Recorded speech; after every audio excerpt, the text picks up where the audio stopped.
সবকিছু করার ক্ষমতা একটা গণতান্ত্রিক দলেরই নাই। এক একজনের চাওয়া এক এক রকম। এই সরকারের কি ম্যান্ডেট নেই?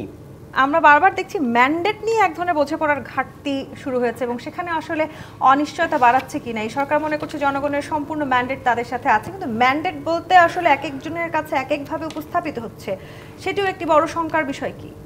নিশ্চয়ই, তবে এখানে একটা খুবই ইন্টারেস্টিং থিওরিটিক্যাল ডিবেট আছে। এই সরকারের কি ম্যান্ডেট নেই, বা কি করার ম্যান্ডেট আছে? বা প্রেস সচিব যেটা বলেছে, we have the mandate to do everything. উনি এভরিথিং শব্দটা ব্যবহার করেছেন এবং এরপর তিনি তার ফেসবুকে এটা ক্ল্যারিফাইও করেছেন। উনি মনে করেন, মানে মাঝে মাঝে হয় না টকশোতে আপনার সাথে বলতে বলতে কিছু একটা বলে ফেললাম, পরে একটু আমরা ডিসওন করি, আরেকটু সেই সুযোগ কি আছে এরকম গুরুত্বপূর্ণ পদে বসে? একদমই নাই, কিন্তু উনি আবার এটাকে ডিফেন্ড করেছেন। সো উনি আছেন ওই জায়গায়। আচ্ছা, প্রথম কথাটা হচ্ছে এটা কি একেবারে তত্ত্বাবধায়ক সরকার? আমি মনে করি না। এটা আমাদের আগে যে তত্ত্বাবধায়ক সরকার ছিল 3 মাসের জন্য আসবে, তারা কতগুলো রুটিন কাজ করে নির্বাচন করবে, তা মনে করি না। এই সরকারের পপুলার ম্যান্ডেট আছে, এক। এটা ইলেকটোরাল ম্যান্ডেট না, দুই জিনিস কিন্তু।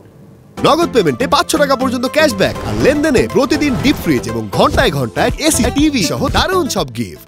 ডিফারেন্স কি? ডিফারেন্স হচ্ছে একটা ইলেকটোরাল ম্যান্ডেট যখন হয়, রবিবারে নির্বাচন করবেন, ভোটার জেনে শুনে বুঝে ওনাকে 5 বছরের জন্য ভোট দেবেন। এটা 5 বছরের জন্য, এটা উনি বলবেন, উনি জানেন যে উনি 5 বছর থাকবেন, 5 বছরে কি করবেন, কি করবেন না।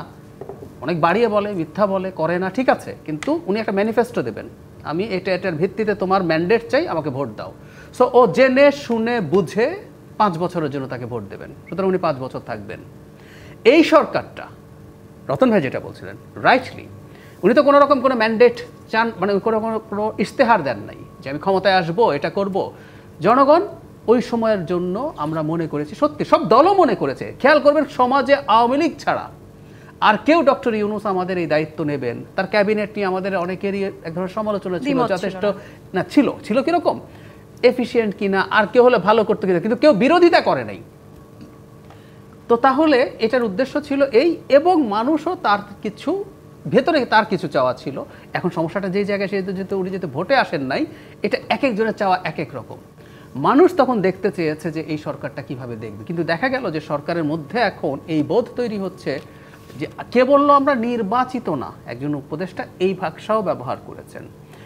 কেউ বলছেন তাদের সব কিছু করার ক্ষমতা আছে। সব কিছু করার ক্ষমতা একটা গণতান্ত্রিক দলেরই নাই।